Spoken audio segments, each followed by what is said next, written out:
تعبيط يالا ولا في ايه مالك؟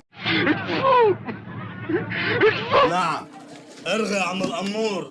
انما مدرب الحرس لابس كاب احمر، يعني اولا الدنيا مش شمس، الدنيا مش عارف ايه، وانا عارف ان احمد ايوب شعره حلو، يعني مش محتاج كاب احمر يعني عشان يبان الناس انا اهلاوي لو عملت حاجه. يعني الكاب ده ملوش اي لازمه، يعني مش فاهم كاب احمر ليه؟ ما هو كاب احمر ولابس ابيض في اسود دول علم مصر. فدي ملاحظه. يا سلام على عقلك النوي يا سيدي، عيشت ده انت داهيه، انت بلوه مسيحه.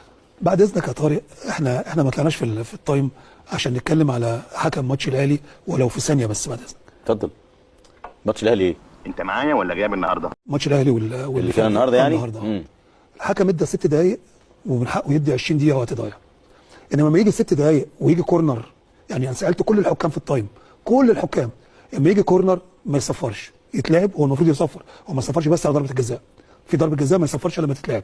لما يجي كورنر ويتلعب ما يصفرش لغايه ما الكورنر يخلص. انما يجي كورنر ويرجع لورا، فهو اداك الفرصه ان انت تلعب في 30 ثانيه الكورنر دوت وانت ما لعبتوش، رجعت لورا، يبقى لازم اصفر.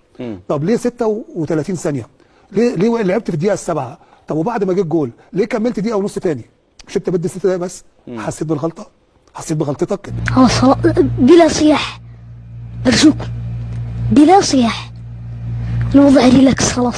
زودت 30 ثانيه في الدقيقه السابعه جابوا الجول، فانت زودت كمان دقيقه ونص علشان تبقى.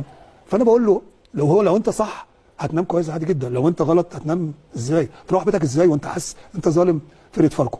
فده بس كان كلامي على الحكم، احنا ما طلعناش في التايم نتكلم على حكم مباراه الاهلي. عليك وغلاوي العرب وام بوعك.